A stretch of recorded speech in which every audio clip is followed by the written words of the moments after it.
On vient de me dire un pic. Je vais vous dire quelque chose. Le Canigou, il y a toute une face du Canigou qu'on appelle la face Est, qui est très connue des montagnards. Vous voyez, la face Est est un point.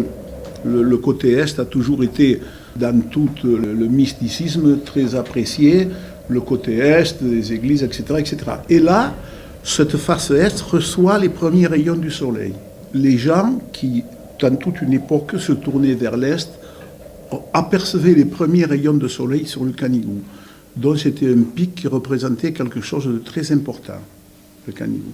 Ensuite, si vous prenez toutes les poésies, toutes les chansons qui existaient, même avant Hyacinthe Berdaguet qui a fait la fameuse poésie sur le Canigou, qui est une poésie extraordinaire, même avant Hyacinthe Berdaguet, il y avait à travers les sardanes, les poésies, le Canigou était chanté, récité, et ça a toujours été un pic, le pic sacré des Catalans. Il faut dire que le Canigou aussi, on dit qu'on le voit de Marseille.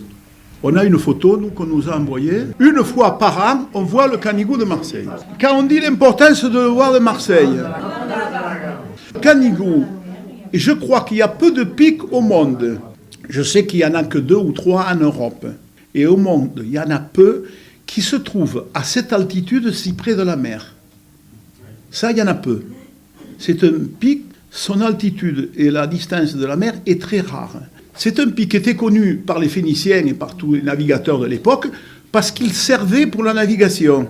La navigation, voyez le Canigou de très loin sur la Méditerranée et ça permettait déjà aux navigateurs de se repérer, en somme. Nous avons sur le Canigou le récit d'un roi qui est monté en montagne, le récit qui existe d'un roi qui a fait une ascension en montagne, c'est Jacques II d'Aragon. Parce que le Canigou, il faut dire que les gens avaient peur. On croyait qu'il y avait les fées, que c'était un pic. Et on savait qu'il y avait le dragon dans le lac du Canigou.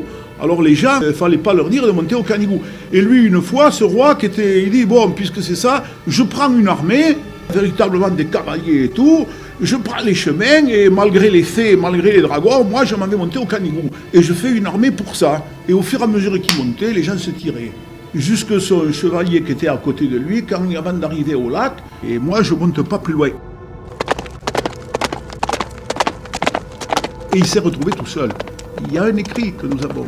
Cathy qui nous a fait une carte de la Saint-Jean sur le dragon du Canigou. Et dessus, il y a l'histoire même du dragon du Canigou.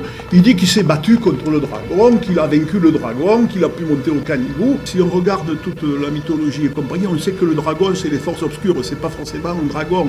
Il s'est battu contre les forces du mal. Hein. Il y en a qui disent ça, et que le dragon ne représentait pas un dragon proprement dit. C'est après, ça a été une image, l'histoire du dragon. Hein. Bon, enfin, il raconte qu'il a vaincu le dragon, c'est-à-dire qu'il a vaincu peut-être les forces du mal sur lui-même. Sur le Canigou, il y a un symbolisme pour nous, parce que vous avez vu, on le voit partout.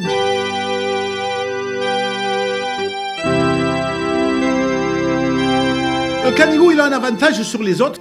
Pour des gens qui ne sont pas catalans, qui vivent à Paris et tout, quand ils arrivent à Sals, par beau temps, ils voient le Canigou, ils sont chez eux. Ils ont vu le Canigou.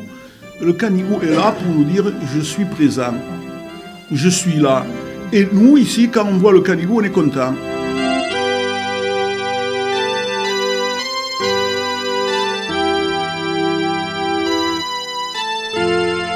On croyait que c'était le pic le plus haut, parce qu'on n'avait rien pour mesurer les pics avant. On ne savait pas la hauteur. Donc comme il se dégage d'une chaîne, on le voyait le plus haut des Pyrénées parce qu'on le voyait de loin. Beaucoup ne savent pas que si on avait écouté les gars à l'époque où on a fait la Tour Eiffel, on économiserait des milliards. Parce que le Canigou est du fer qui ne rouille pas. Et si on avait construit, comme on leur avait suggéré, la Tour Eiffel en fer du Canigou, on économiserait 2 milliards de peintures. Parce que c'est un fer, le coltier Saint-Jean, là, il n'a jamais rouillé et on le peint pas. Parce que le fer du Canigou contient tellement d'oxyde de fer dedans. Ce fer, vous verrez des balcons anciens, il ne rouille pas. Il faut dire que le Canigou aussi était un lieu de culture. Beaucoup de paysans vivaient sur le Canigou par l'élevage. Donc il avait une importance de travail énorme aussi. Les pentes du Canigou servaient à l'élevage. Beaucoup de charbonniers. Beaucoup de charbon de bois. Il y avait énormément de bois qui sortait du Canigou aussi. C'était très habité, je dis, dans une certaine altitude.